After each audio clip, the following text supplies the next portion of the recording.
Hello my dear student, कैसे हैं आप लोग। तो good morning, good evening, good afternoon, जब भी आप मेरा वीडियो देख रहे हैं या फिर देखें। दोस्तों, आज का लेक्चर क्लास 12th के बोर्ड एग्जाम के लिए बहुत इंपॉर्टेंट है। क्लास 12th का आज हम टॉपिक पढ़ाएंगे ओम्स लॉ। ओम्स लॉ के प्रूफ दिखाएंगे और साथ में करंट डेंसिटी के भी छोटे मोटे टॉपिक देख लेंगे, ठीक है ना। ऑल्दो ये वाला जो लेक्चर है क्लास 12th के बोर्ड एग्जामिनेशन के लिए बहुत ज़्यादा इंपॉर्टेंट है। वीडियो को लास्ट तक देखें, अंत तक देखें, स्किप ना करें और जब भी बैठे तो कॉपी पेन लेके बैठें, ठीक है ना। और सीरियस होकर पढ़ें। आप ये देखें कि क्लास 12th है आपका, ये लास्ट स्टेप होता है, हर एग्जामिनेशन का लास्ट स्टेप होता है, जिसमें हम हम लोग को सिंप्लीफाई करता है कि हम लोग मतलब किस फील्ड में जाएंगे, किस फील्ड में नहीं जाएंगे। तो क्लास 12th को आप बहुत सीरियस लीजिए, अच्छे से एजुकेशन करिए और पढ़ाई करते रहिए। चलिए हम आज टॉपिक लेते हैं। सबसे पहले बात कर लेते हैं करंट डेंसिटी की। करंट डेंसिटी होता क्या है? तो दोस्तों, करंट जो डेंसिटी होता है, करंट डेंसिटी को हम जे से रिप्रेजेंट करते हैं, ठीक है ना। और करंट डेंसिटी जो होता है ये एक वेक्टर क्वांटिटी है, ठीक है ना। करंट डेंसिटी क्या होती है? वेक्टर क्वांटिटी होती है। किसकी? इलेक्ट्रिक, मतलब जो इलेक्ट्रिक करंट होता है ना, इलेक्ट्रिक करंट की जो होती है वेक्टर क्वांटिटी जो होती है, यानी वेक्टर में जो फॉर्म होता है उसका होता है करंट डेंसिटी होता है, ठीक है ना। जैसे आई जो होता है यानी करंट जो होता है, जैसे हम बता दें जो करंट होता है, करंट आई, ये क्या होता है? ये क्या होता है? स्केलर होता है, ठीक है ना। स्केलर होता है या फिर टेंसर होता है, ठीक है ना दोस्तों, ये टेंसर होता है। तो इसकी ये जो स्केलर है इसकी वेक्टर क्वांटिटी क्या होती है? इसको वेक्टर फॉर्म होता है जे, यानी करंट डेंसिटी। और करंट डेंसिटी का फॉर्मूला होता है आई इक्वल टू होता है, sorry, current density J equal to होता है आई अपान में ए, ठीक है ना। ये फॉर्मूला होता है। बात करते हैं इसके एसआई यूनिट की, तो वो भी देख लेंगे। अभी थोड़ी सी इसकी बात कर लेते हैं, ठीक है ना। ऐसा ये फॉर्मूला होता है, बेसिकली ये फॉर्मूला होता है और कुछ होता नहीं है, बाकी बनाया जाए तो बन जाएगा। चलिए बात करते हैं थोड़े से कंडक्टर की। कंडक्टर बना लिया जाए। इसमें क्या होता है? रियल का फील ले लें, थोड़ा सा फील देंगे अभी हम और देंगे फील। ये हमारा है कंडक्टर, ठीक है दोस्तों, जो कि इस चैप्टर में कंडक्टर का खेल ज्यादा होता है, आप लोग को मालूम है, ठीक है ना। और ये कंडक्टर है और आपको मालूम होना चाहिए कि ये जो होता है इसका क्या है? क्रॉस सेक्शन एरिया, यानी ये क्रॉस सेक्शन एरिया ए है, ठीक है ना। और करंट जो होता है हमेशा एरिया के क्या होता है? परपेंडिकुलर होता है, ऑलवेज परपेंडिकुलर, ठीक है ना। करंट जो होता है यानी यहाँ पे जो होता है करंट आई जो होता है ये हमेशा क्या होता है? एरिया के परपेंडिकुलर होता है। और एरिया वेक्टर की बात करें तो आपको मालूम है एरिया वेक्टर क्या होता है दोस्तों। एरिया वेक्टर जो होता है, एरिया वेक्टर, जैसे मैं बता दूं कि ये मान लीजिए कोई भी मैं ऐसे राउंड शेप का बना दिया हूं, कोई क्रॉस सेक्शन। अब मैं कह दूं कि इसका एरिया वेक्टर क्या है, तो मैं दो चीज पूछूंगा। एरिया वेक्टर जो होता है हमेशा क्या होता है? इससे बाहर होता है, मतलब इसके परपेंडिकुलर। ये पूरा का पूरा क्या है? एरिया का सरफेस है और इसके क्या होता है? एरिया वेक्टर परपेंडिकुलर होता है, ठीक है ना। जैसे मैं बता दूं, एक मिनट, ये मेरे पास कॉपी है, ठीक है ना, ये कॉपी है। इस कॉपी में ये इसका पूरा एरिया है। ये अगर एरिया वेक्टर की बात हो तो ये जो मार्कर है ये इसके क्या है? परपेंडिकुलर, यानी इधर इस डायरेक्शन में क्या होगा? एरिया वेक्टर होगा, ठीक है दोस्तों। ये है तो एरिया वेक्टर आपको समझ में आ गया। तो एरिया वेक्टर क्या होता है? हमेशा एरिया सरफेस एरिया के परपेंडिकुलर होता है। अब बात करते हैं इसका, थोड़ा सा फील लेते हैं। तो मैं इसको कह दूंगा कि अगर मैं ये जो क्रॉस सेक्शन है इसको किसी एंगल पे बना दूं, जस्ट किसी एंगल पे, जैसे ये लोग ऐसे में बना दिया,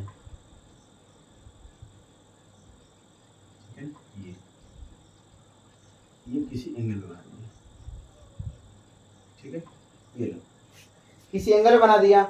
अब जो करंट होगा दोस्तों, वो करंट क्या होगा? ये जो करंट होगा ना, ये तो आपका इसी डायरेक्शन में चलेगा, लेकिन ये किसी ना किसी एंगल पे है, तो एरिया वेक्टर तो चेंज हो जाएगा ना। मैं मतलब मान लो ये मेरा हाथ है, ये मेरा हाथ है, इसका एरिया क्या होगा? ये आगे का, ठीक है। और एरिया वेक्टर किधर होगा? तो इसके परपेंडिकुलर। और मैं अगर हाथ को टेढ़ा कर दूंगा तो एरिया वेक्टर तो नीचे जा रहा है ना भाई, एरिया वेक्टर नीचे जा रहा है और करंट तो हमारा वही रहेगा, यानी यहां से ये कुछ बन गया थीटा एंगल। शॉर्टकट में बताऊंगा तो ये अगर थीटा है तो यहां से आपका ये भी ये 90 डिग्री हो जाएगा पूरा, और ये कितना हो जाएगा? ये वापस से थीटा हो जाएगा, ठीक है ना, किसी न किसी एंगल पे आएगा। सॉरी ये थीटा है ना, तो यहाँ से क्या हो जाएगा, ये इसके परपेंडिकुलर ये हो जाएगा, ठीक है ना, और ये तो आपका थीटा है, थीटा लिख दिया था, ठीक है ना। एरिया वेक्टर का ये क्या है, परपेंडिकुलर एरिया वेक्टर है, ठीक है ना। अब ये थीटा है तो एरिया वेक्टर परपेंडिकुलर में कितना आ जाएगा, a cos थीटा हो जाएगा, ठीक है ना, ये बातें मालूम होनी चाहिए। अरे भाई ये थीटा है ना, ये किसी एंगल पे है, तो ये थीटा है, मतलब कि ये थीटा तो ये भी थीटा हो जाएगा, तो ये थीटा है तो यहाँ से ये क्या हो जाएगा, a cos थीटा हो जाएगा, परपेंडिकुलर a sin थीटा, और इसके से पैरेलल में a cos थीटा, ठीक है ना। और यानी तो हम अगर हम देखेंगे ये जो एरिया है, ये एरिया क्रॉस सेक्शन है, इससे ये परपेंडिकुलर है, क्योंकि मैं फील दूं तो ऐसा कुछ फिगर है, ऐसा कुछ फिगर है, ऐसे मानो 1D डायग्राम में ऐसा फिगर है, और ये क्या है, ऐसे परपेंडिकुलर हम बना दिए, ठीक है दोस्तों, ये है हमारा। अब चलिए बात करते हैं थोड़ी सी, यहाँ पे J इजकल टू आई अपान में एरिया क्या है, a cos थीटा है, a cos थीटा है। मैं इसको इधर लेके चले जाऊंगा तो I इजकल टू हो जाएगा JA cos थीटा, ठीक है। अगर मैं I की बात करूं तो ये cos थीटा है ना, तो इसको मैं लिख देता हूं J डॉट A, ये हो गया इसका, I बराबर ये भी होता है J डॉट A, ठीक है दोस्तों, क्योंकि cos जो होता है डॉट से क्या होता है, रिप्लेस होता है।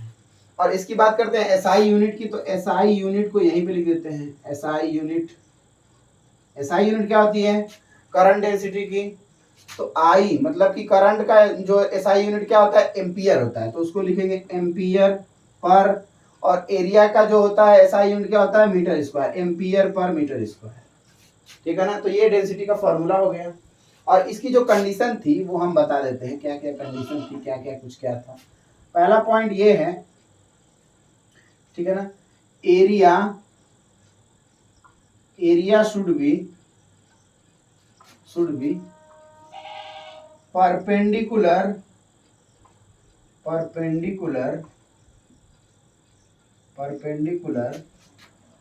टू करंट आई, मतलब एरिया शुड बी परपेंडिकुलर, जो ये एरिया है ना हमेशा करंट क्या रहेगा, इसके परपेंडिकुलर रहेगा। दूसरा टॉप पॉइंट क्या है, area vector should B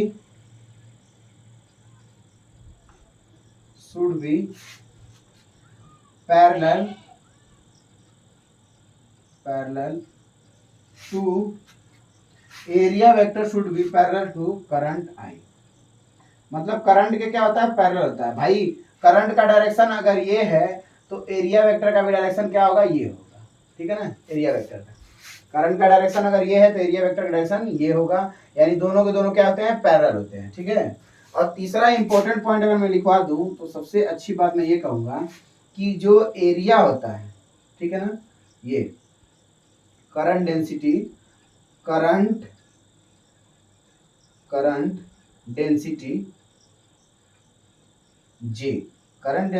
J हमेशा क्या होती है, पैरेलल होती है, किसके, करंट के, पैरेलल को ऐसे दिखाते हैं, पैरेलल टू करंट, ठीक है, ये है, ठीक है। इसका फटाफट से स्क्रीनशॉट ले लीजिए, फिर मैं आगे चलता हूं, और आगे वाला लेक्चर है ओम्स लॉ।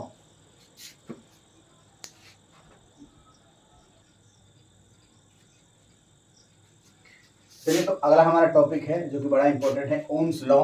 ओम्स लॉ के बारे में आप लोग बहुत जानते होंगे, क्लास 10th में पढ़े होंगे, ठीक है ना।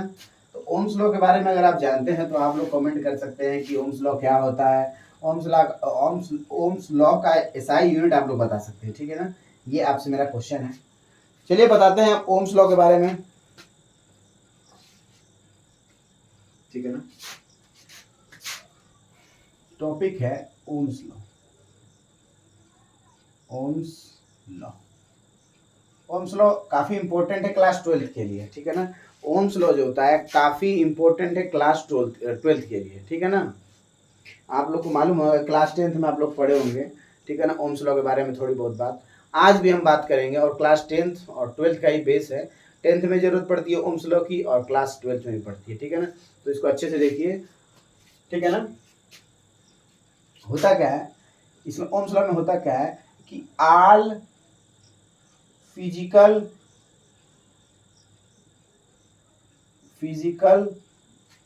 ठीक है ना, फिजिकल कंडीशन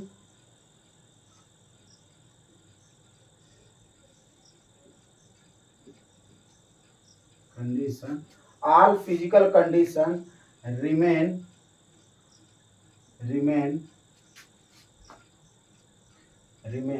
same, ठीक है। all physical condition remain same,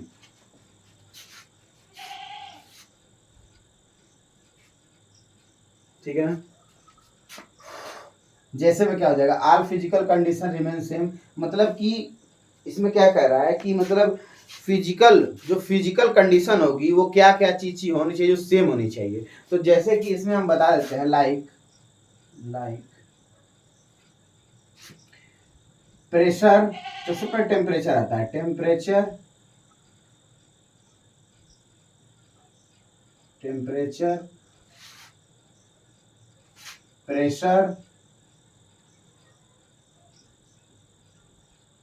pressure ठीक है ना, एंड ह्यूमिडिटी।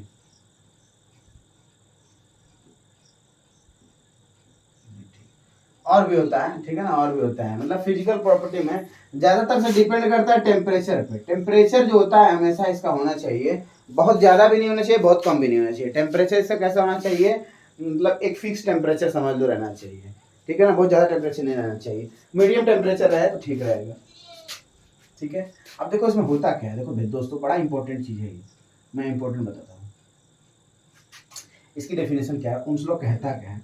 ओम्स लॉ कहता है कि अगर जो भी हमारा कंडक्टर है, हम कंडक्टर बनाते हैं यहाँ पे, ये मान लीजिए कंडक्टर है हमारा, ठीक है, ये कंडक्टर है और इसके दो एंड्स हैं, ठीक है ना, दो एंड्स हैं, एक एंड्स ये है, एक एंड्स ये है, और किसी बैटरी से इसको हम कनेक्ट कर देते हैं। ध्यान से देखना, किसी बैटरी से हम इसको कनेक्ट कर देते हैं, तो ये प्लस है, ये माइनस है, इसका पोटेंशियल डेल्टा वी है, ठीक है ना। और इसमें जो करंट फ्लो कर रहा है वो क्या है, आई, ठीक है ना। तो ये क्या कहता है कि अगर फिजिकल कंडीशन, मतलब फिजिकल प्रॉपर्टी सेम है, कौन कौन सी, टेम्परेचर की, प्रेशर की, ह्यूमिडिटी की, अगर ये चीज सेम है दोस्तों, अगर ये चीज सेम है, तो ओम्स लॉ जो होता है, जो एंड्स के अक्रॉस जो होता है आपका ये जो पोटेंशियल डिफरेंस होता है, ये डायरेक्टली प्रोपोर्शनल होता है करंट आई के, ठीक है ना। मैं डायरेक्ट नहीं लिखूंगा, मैं बता देता हूं कि the potential difference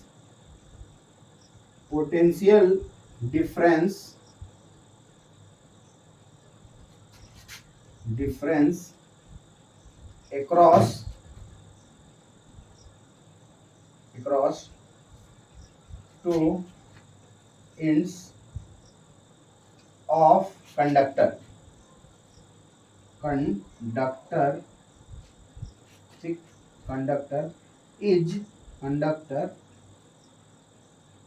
the potential difference across two ends of conductor is directly proportional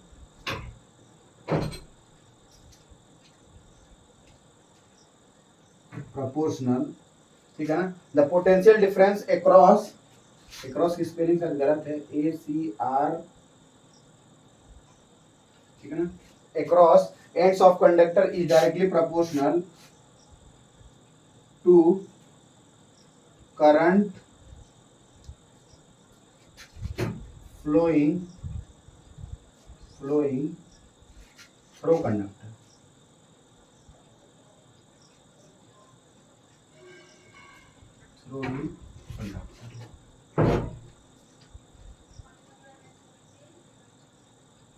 ये है इसका डेफिनेशन, ठीक है ना।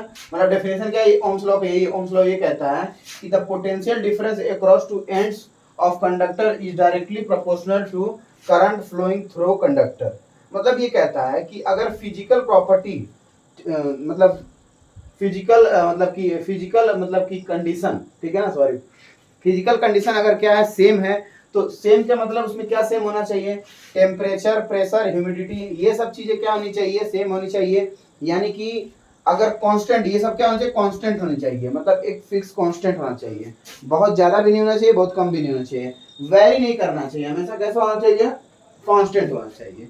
ठीक है दोस्तों, अगर ये कांस्टेंट रहेगा तो ये जो सेल है, ये जो आपका लग रहा है कंडक्टर है ना, तो कंडक्टर के एंड्स पे जो दो पोटेंशियल डिफरेंस लगे हुए हैं, एक पोटेंशियल ये, एक पोटेंशियल ये, दोनों मिला के पोटेंशियल डिफरेंस हो जाएगा। और इसमें जो फ्लोइंग करंट है, जो फ्लोइंग करंट है वो डायरेक्टली प्रोपोर्शनल हो जाएगा डेल्टा वी के। यानी हम कह सकते हैं कि delta V is directly proportional to I के। ठीक है, अब जो होता क्या है, ये प्रोपोर्शनल हटाने के लिए कांस्टेंट लगाते हैं, तो डेल्टा वी इक्वल टू हो जाता है आई इंटू आर आ जाता है। ठीक है, ये होता है, ये ओम्स लॉ है बस। ठीक है, ठीक है ना भाई, ये ओम्स लॉ है, ओम्स लॉ यही होता है। ठीक है ना, अब देखिए इसके बाद क्या होता है, इसके बाद क्या होता है, इसका ग्राफ व्राफ है थोड़ा सा, तो ग्राफ भी मैं बता दूंगा। और आर क्या होता है, आर जो होता है क्या होता है, रेजिस्टेंस, रेजिस्टेंस, ये भी रेजिस्टेंस कैसा है, कांस्टेंट है, ये रेजिस्टेंस कैसा है, कांस्टेंट, कांस्टेंट रेजिस्टेंस है।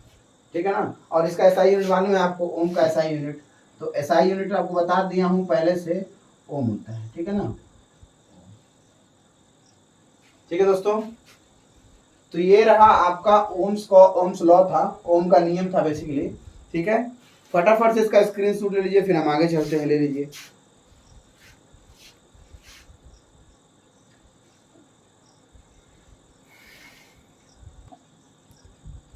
ठीक है, चलिए इसको मिटा देते हैं, जगह है लेकिन जगह इतनी ही है, मतलब मैं इसलिए छोड़ दिया हूँ कि। ठीक है, अब देखते हैं इसका ग्राफ क्या होता है। ग्राफ दोस्तों क्या होता है, ग्राफ भी बहुत इंपॉर्टेंट है इसका। और जब इस तरह से ह्यूमिडिटी, प्रेशर, टेम्परेचर अगर कांस्टेंट रहेगा तो रेजिस्टेंस भी क्या होता है, मतलब कांस्टेंट आता है। और इस रेजिस्टेंस को बोलते क्या है, ओमिक, ओमिक रेजिस्टेंस, बोलते हैं। ठीक है ना, ओमिक रेजिस्टेंस होता है। अब इसकी ग्राफ देख लेते हैं। और सबसे पहली बात ये है, खास बात ये है कि जो दोस्तों अभी हम लोग देख रहे थे ओम्स लॉ, ये क्या है, स्केलर फॉर्म था। ठीक है ना, ये वाला क्या था, स्केलर था।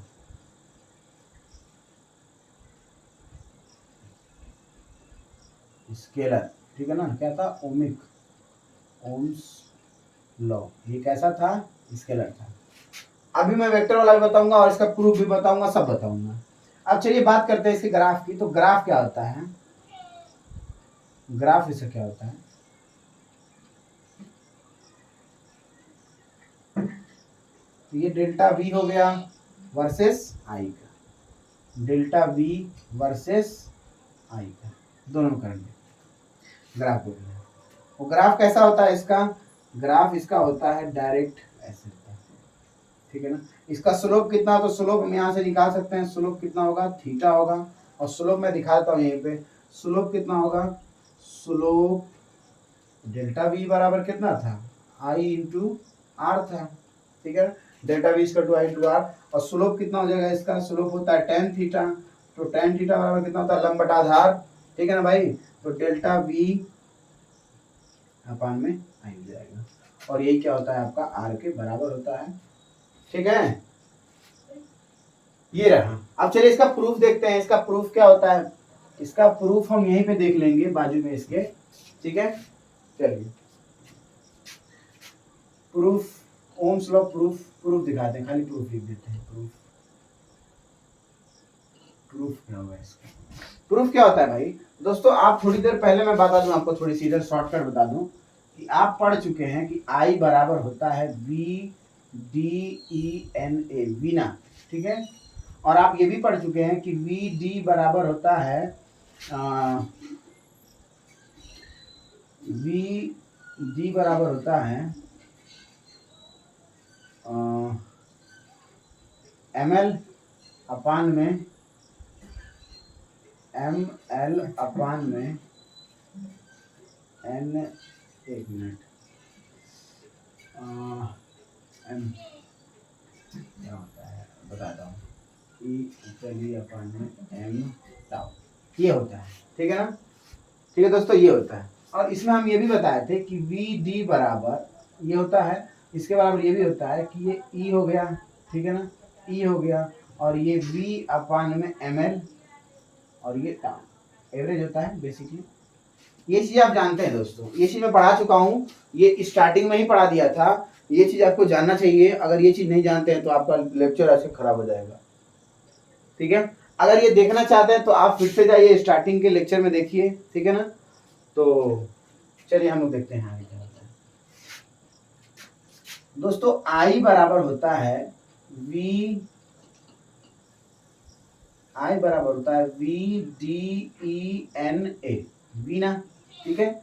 अब आई बराबर हम ये भी तो कह सकते हैं, वी डी का मान कितना होता है, वी डी बराबर कितना होता है, ई वी अपान में आई बराबर होता है, वी डी का मान कितना होता है, ई वी अपान में एम एल, और टाउ, टाउ एवरेज को सिर्फ हम टाउ लिखेंगे, और फिर ई एन ए ये होता है। ये आपको मालूम होना चाहिए, ठीक है। और आपको ये भी मालूम होना चाहिए कि डेल्टा वी बराबर आई इंटू आर होता है, और हम लिख सकते हैं इसको delta V upon I equal to R होता है, ठीक है। ठीक है दोस्तों, चलिए अब हम देखते हैं आई बराबर ये होता है, थोड़ा सा इसको हम सही कर लें, ई का गुणा होगा तो क्या हो जाएगा, ई स्क्वायर हो जाएगा, एन है तो लिख देंगे एन ई स्क्वायर, और टाउ एवरेज, और अपान में एम, और ये हो जाएगा एम इंटू एल इंटू ए, ठीक है। ठीक है दोस्तों, अब हम ये भी लिख सकते हैं, और यहाँ पे ये v है जो मैं इसको थोड़ा सा बाहर लिखूंगा, ठीक है। ये जो v है इसको मैं बाहर लिखूंगा। अब देखना ध्यान से, ये जितनी चीजें इधर चली जाएगी और ये इसको इधर भेज दें, तो हम ये भी लिख सकते हैं कि v अपान में, जैसे अभी मैं बता दे रहा हूं, डेल्टा v बराबर आई इंटू आर होता है, तो डेल्टा v अपान में आई इक्वल टू कितना होता है, आर होता है। मैं लिख दूं, यहाँ पे लिख दूं कि एम एल, ठीक है, अपान में एम एल अपान में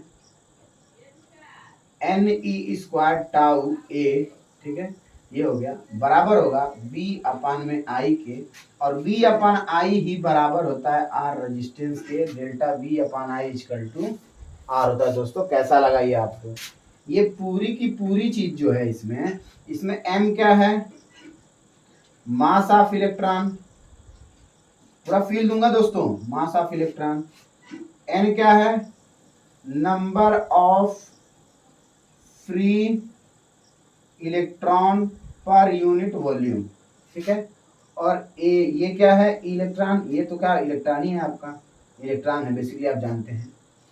एम क्या है, एल क्या है, एल क्या है, लेंथ ऑफ कंडक्टर है, एल क्या होता था, लेंथ ऑफ कंडक्टर, ये चीज जानते हैं, लेंथ ऑफ कंडक्टर, ठीक है। और ए क्या है, cross section area, cross section area है। और बात करते हैं टाउ क्या है, तो टाउ है average relaxation time, average relaxation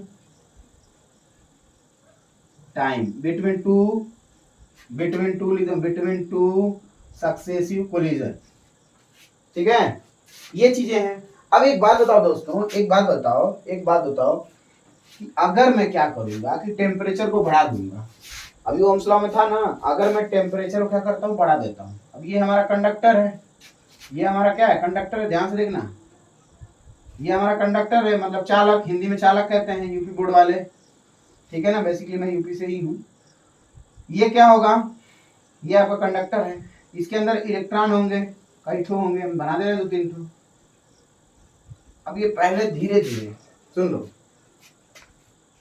पहले जो इलेक्ट्रॉन थे धीरे धीरे ऐसे ऐसे चल रहे थे, जब इसको टेम्परेचर देंगे तो इलेक्ट्रॉन आयनाइज हो जाएंगे, और आयनाइज हो जाएंगे तो इनको क्या मिलेगी, थर्मल एनर्जी मिलेगी, तभी तो आयनाइज होंगे। और जब थर्मल एनर्जी मिलेगी तो ये क्या करेंगे, धम धम धम धम धम धम वाइब्रेशन करना स्टार्ट कर देंगे, और जब वाइब्रेशन करना स्टार्ट कर देंगे तो यहीं पे इसका रेजिस्टेंस जो होता है फिर कांस्टेंट नहीं रह जाएगा दोस्तों, फिर वो अलग अलग हो जाएगा, ठीक है ना। इसलिए कहा जाता है कि टेम्परेचर, प्रेशर और इसकी ह्यूमिडिटी हमेशा कैसी होनी चाहिए, कांस्टेंट होनी चाहिए, ठीक है, और ये M L N E square tau average, ठीक है।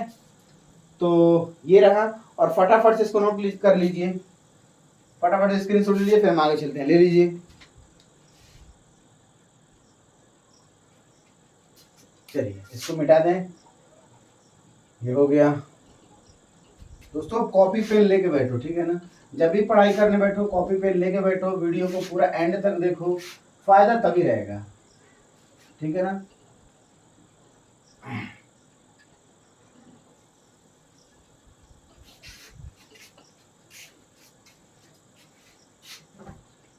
चलिए दोस्तों, अब जैसा कि हम बताए थे, ओम्स लॉ का वेक्टर फॉर्म देखेंगे, ओम्स लॉ, ठीक है ना, कौन से वेक्टर फॉर्म में, इसका वेक्टर फॉर्म जो कि बोर्ड में पूछता है, वेक्टर फॉर्म, ये बोर्ड में पूछता है कि ओम्स लॉ का वेक्टर फॉर्म क्या होगा। शॉर्टकट में बता दूंगा क्या होगा, फिर उसके बाद से मैं पूरा प्रूफ दिखाऊंगा। जैसे कि देखो दोस्तों, डेल्टा वी इजकल टू होता है आई इंटू आर, ठीक है। डेल्टा वी का आप आई इंटू, अब डेल्टा वी की बात करें तो डेल्टा वी का रिलेशन किससे होता था, तो डेल्टा वी का रिलेशन होता था ई के साथ, ठीक है। और आई का रिलेशन किसके साथ होता था, तो करंट डेंसिटी जे के साथ। और आर का रिलेशन किसके साथ होता था, तो इसका होता था रो के साथ, ठीक है। मैं बहुत इजी वे में बता रहा हूँ, और अच्छा इसका पूरा पूरा प्रूफ भी दिखाऊंगा, ठीक है। अब देखो ध्यान से, यहाँ पे जो ये होता है ना सिग्मा इजकल टू 1 में क्या होता है, रजिस्टिविटी, रजिस्टिविटी का रिवर्स क्या होता है, सिग्मा होता है। तो यहाँ से मैं कह सकता हूँ कि ई इंटू ये इधर ये मल्टीप्लाई हो रहा है ना, इधर जाएगा तो क्या होगा, डिवाइड होगा, यानी 1 में रो हो जाएगा, और रो बराबर क्या बचेगा, जे बचेगा।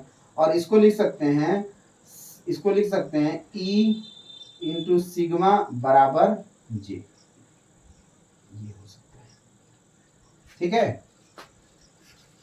चलिए तो बात करते हैं इसके प्रूफ की। तो सिग्मा इजकल टू, यहाँ पे लिखता हूँ 1 ठीक है। चलिए इसकी बात करते हैं प्रूफ की। तो प्रूफ क्या होगा इसका, इसका प्रूफ देख लो दोस्तों, प्रूफ क्या होगा, ठीक है। प्रूफ अभी दिखाए थे, आई बराबर क्या निकाले थे, आई बराबर लिए थे हम लोग, ध्यान से देखना, आई बराबर कितना था, ई वी अपान में एम एल, ठीक है ना, M L tau E N A, ये आया था, ठीक है ना।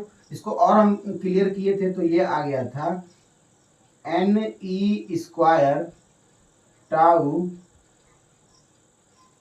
ए, ठीक है, और अपान में एम एल, ठीक है, और इंटू वी कर दिए थे, ऐसे कर दिए थे, ठीक है ना, या ऐसे ही लिख दो, क्या आ गया, वी आ गया था, इतना आया था। अब इतना आया है तो दोस्तों अब क्या करेंगे, अब तो कहानी स्टार्ट हुई है, अभी कुछ थोड़ी था, अब कहानी स्टार्ट हुई है। कितना है भाई, आई बराबर N E square tau A V upon में एम एल, ठीक है। अब थोड़ी सी बात मैं बताता हूं आपको, अब इधर आ जाइए। जे बराबर होता है आई अपान में ए, बस इतना ही जान लो, ठीक है। और सिग्मा इक्वल टू क्या होता है, सिग्मा बराबर होता है 1 रजिस्टिविटी, ठीक है, ये होता है, ये चीज जानना है। अब देखिए आई जो दिया है ना भाई, आई दिया है ना, मैं ए को इधर ला दूंगा तो ये कितना हो जाएगा, आई अपान में ए, ठीक है, आई अपान में, या तो इसको ला दूं, या तो यहां से भी कर सकता हूं। ध्यान से देखो यहाँ पे आई इक्वल टू कितना हो गया, N E square tau A V upon में एम एल, ठीक है, अपान में एम एल, मैं ये कह दूंगा, ध्यान से देखो यहाँ पे आई, ठीक है, उसके बाद से क्या हो जाएगा, एम एल अपान में N E square tau average, ठीक है, टाउ, ये जो ए है ना मैं इसको यहाँ पे लिख देता हूँ ताकि फार्मूला बन जाए। देखो क्या किया हूँ, एम एल जो डिवाइड हो रहा था पूरा पूरा इधर चला गया, तो एम एल ऊपर आ गया, और N E square tau, N E square tau, ठीक है ना, यहाँ पे हो गया, ठीक है, और इधर क्या हो जाएगा आपका v बचेगा। बोलो इसमें कोई दिक्कत है, ठीक है। अब मैं कह दूंगा कि आई अपान में ए भी है यहाँ पे, और एम है, और अपान में एन ई स्क्वायर टाउ हो गया, और ये जो एल है ना इससे मल्टीप्लाई हो रहा है, इधर जाएगा तो डिवाइड में, यानी वी अपान में एल हो जाएगा। ठीक है। अब थोड़ा ध्यान से देखो दोस्तों, ध्यान से देखो यहाँ पे कि ये कंडक्टर है ना आपका, यही तो कंडक्टर है कोई, ये कंडक्टर है ना, इसकी लेंथ कितनी है, एल है। ठीक है, एल है। आपको मालूम होना चाहिए कि डेल्टा वी बराबर कितना होता है, वी बराबर होता है ई इंटू एल होता है। ठीक है, ई इंटू एल होता है। तो ई बराबर कितना होगा, वी अपान में एल होगा। अरे भाई ई को रहने देंगे, एल का ई में मल्टीप्लाई हो रहा है, इधर आएगा डिवाइड हो जाएगा, तो ई बराबर वी अपान में एल हो जाएगा। ठीक है, ये है हमारा। अब देखिए ध्यान से सुनो, आई अपान में ए बराबर क्या लिखेंगे, जे लिखेंगे, और एम अपान एन ई स्क्वायर, एम अपान में एन ई स्क्वायर होता है आपका रो, और बराबर में वी अपान में एल इक्वल टू कितना होगा, ई होगा। अच्छे से लिखना चाहे तो हम ऐसे भी लिख सकते हैं कि ई बराबर जे इंटू रो। ठीक है, अब रो को भगा देंगे, पहली बात यहीं पे आपका फार्मूला बन गया एक, जो कि बहुत इंपॉर्टेंट है। और मैं कह दूं, सॉरी, आई जो होता है इससे रो जो होता है इससे मल्टीप्लाई हो रहा है जे से, तो इधर जाएगा तो डिवाइड में हो जाएगा, तो मैं लिख सकता हूं कि ई इंटू 1 अपान में रो और इक्वल टू जी। तो 1 अपान रो क्या होता है, सिग्मा होता है, तो हम लिख सकते हैं ई इंटू सिग्मा बराबर में जी। ये है आपका प्रूफ जो कि बताए थे। फटाफट से इसका स्क्रीनशॉट ले लीजिए।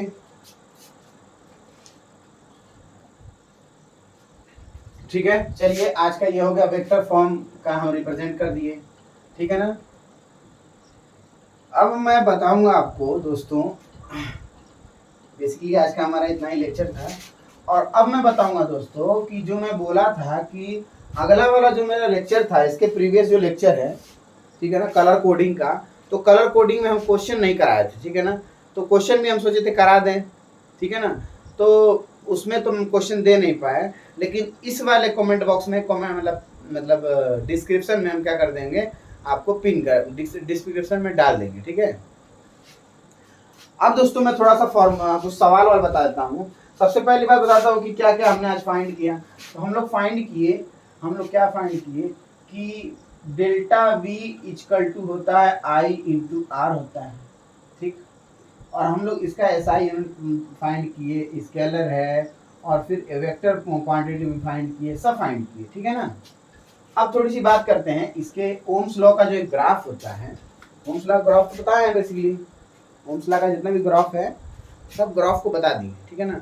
अब ग्राफ में क्या होता है, ग्राफ का जो सवाल होता है ना, आईआईटी जेईई मेंस नीट में ग्राफिकल रिप्रेजेंटेशन के सवाल इसके ज्यादा आते हैं। ठीक है, चलिए अब हम इसकी कुछ एग्जांपल कराते हैं। ठीक है, चलिए पहला एग्जांपल है, क्वेश्चन नंबर 1 है, जिसमें हम बताएंगे कि यदि इफ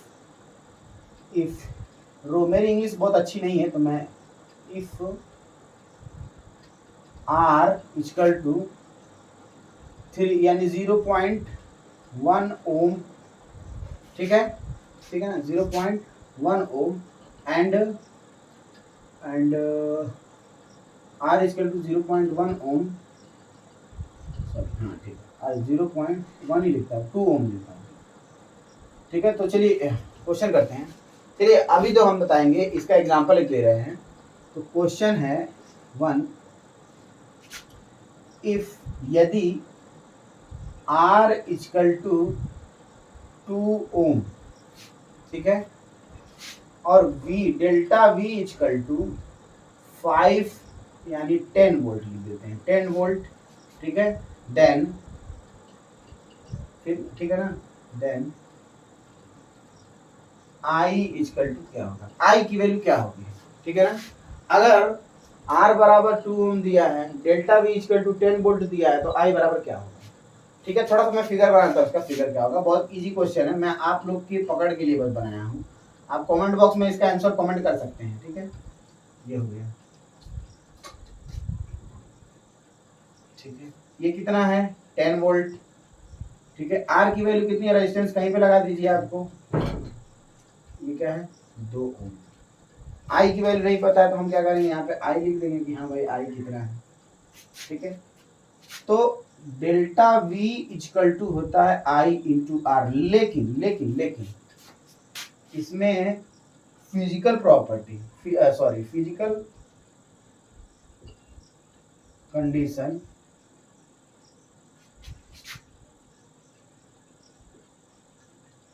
रिमेन सेम, सेम रहनी चाहिए। ठीक है ना, सेम रहेगी तभी ओम्स लॉ पे लगा पाएंगे, अन्यथा नहीं। और मैं ये भी बता दूं कि ओम्स लॉ हर जगह वैलिड नहीं है। ठीक है ना, बहुत सी ऐसी ऐसी डिवाइस मैं प्रीवियस में बता चुका हूं कि बहुत सी ऐसी ऐसी डिवाइस हैं जिसमें ओम्स लॉ क्या है आपका वैलिड नहीं है। ठीक है ना, ओम्स लॉ और रेजिस्टेंस में क्या होता है, रेजिस्टेंस जो होता है एक फॉर्मूला होता है कि R equal to V upon I। ठीक है ना, तो इसमें क्या होता है कि ये जो रेजिस्टेंस होता है पर्टिकुलर टाइम पे, उसी टाइम पे पोटेंशियल कितना है और टाइम कितना है, दोनों को आप डिवाइड करेंगे तो उस टाइम का कांस्टेंट रेजिस्टेंस मिलेगा। ठीक है, लेकिन अलग अलग टाइम पे करेंगे तो नहीं होगा ऐसा। ठीक है ना, ऐसी ऐसी डिवाइस आ गई है कि इसमें रेजिस्टेंस चेंज होता रहता है। डेल्टा वी की वैल्यू कितनी है 10 है, और आई की वैल्यू नहीं दिया तो आई लिख देंगे, और आर की वैल्यू कितना दिया 2 दिया तो 2 लिख देंगे। 2 का आई में मल्टीप्लाई हो रहा है, इधर जाएगा तो क्या होगा डिवाइड होगा, और आई बराबर कितना हो जाएगा 10/2 यानी कि 5 एम्पियर। आई बराबर कितना हो गया 5 एम्पियर। ठीक है ना, ये हो गया। फटाक से इसका स्क्रीनशॉट ले लीजिए। चलिए तब तक अगला क्वेश्चन देख लेते हैं। अगला क्वेश्चन क्या है,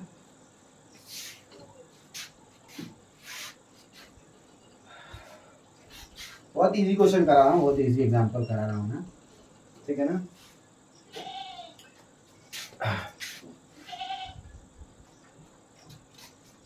if electric field E equal to 2.5 Newton पर कूलम। ठीक है, और कॉमा देता हूँ, इलेक्ट्रिक फील्ड कितना है 2.5 न्यूटन पर कूलम, और इसमें जो होता है आई जो होता है यानी करंट डेंसिटी जो होता है वो कितना है 5 एम्पियर पर मीटर स्क्वायर। तो देन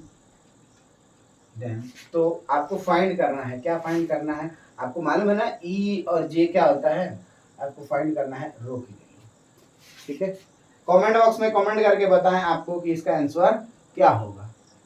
ठीक है, चलिए मैं बताता हूं। सबसे पहली बात कि आप इलेक्ट्रिक फील्ड दिया है और आपका करंट डेंसिटी दिया है, आप फॉर्मूला डायरेक्ट लगा देना, क्यों ना, E equal to J into resistivity. ठीक है, E कितना है 2.5, जे 5 एम्पियर, और इंटू रो नहीं दिया तो रो निकालना है। 5 का मल्टीप्लाई हो रहा है, इधर जाएगा डिवाइड हो जाएगा, तो 2.5 अपान में 50, इसको हटाएंगे तो 50 हो जाएगा, और इक्वल टू रो 25 से कम 25, 25 में 50 यानी 0.5। ठीक है ना, हाँ यही होगा बराबर में। ठीक है दोस्तों,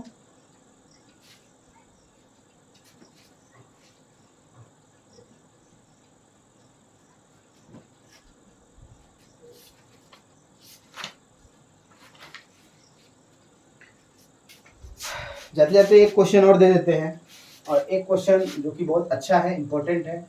ठीक है, देखो एक क्वेश्चन मैं बोल दे रहा हूँ, और मैं ये बताऊंगा कि अगर मान लीजिए कि कोई इलेक्ट्रिसिटी, एक ये मतलब कि आपके मतलब कि थ्योरेटिकल क्वेश्चन है कि अगर कोई भी मतलब रेजिस्टेंस है, कोई भी रेजिस्टेंस है, वो किसी वायर में होता है, ये सबको मालूम है। हम ये कह दे रहे हैं कि कोई वायर है, ठीक है, कोई वायर है, अगर वायर की लेंथ L इक्वल टू दे दिया है 25 मीटर। ठीक है, और एरिया दे दिया है आपको 400 मीटर का स्क्वायर। 400 नहीं दे देगा, हाँ 400 नहीं 200, 125, 200 मीटर स्क्वायर दे दिया है। ठीक है, ये दे दिया है। और इसमें जो रेजिस्टेंस दिया है वो कितना दे दिया है, 5 ओम का। ठीक है, तो आपको बताना है कि इसकी रेजिस्टिविटी क्या होगी, और साथ में ये भी बताना है, आप मैं अब पूछ ले रहा हूँ, अब कर दे रहा हूँ कि अगर कोई वायर है, ठीक है, वायर कोई अगर टेम्परेचर को हम अगर ज़्यादा कम ज़्यादा करेंगे, वैरी करेंगे, अगर कम ज़्यादा होता रहेगा तो क्या वो ओम्स लॉ को फॉलो करेगा या फिर नहीं करेगा। कमेंट बॉक्स में कमेंट करके बताइए इस क्वेश्चन का आंसर। और इस क्वेश्चन को हम लगा दे रहे हैं, ठीक है। आर बराबर होता है रो एल अपान में ए, ठीक है। आर की वैल्यू 5 ओम दी है, 5 लिख दो, रो नहीं दिया, रो को रहने दो। एल की वैल्यू कितनी दे दी है, 25 मीटर, तो 25 लिख दो। और अपान में एरिया कितना दे दिया है, 200 मीटर स्क्वायर, तो 25 बटे 200, 8 बार। अब 8 का इसमें डिवाइड हो रहा है, इधर जाएगा तो क्या होगा, मल्टीप्लाई, तो रो बराबर कितना हो गया, 8 25 40। ये रहा आपका आंसर। तब तक के लिए आज के लिए इतना ही, मिलते हैं नेक्स्ट वीडियो में, तब तक के लिए जय हिंद।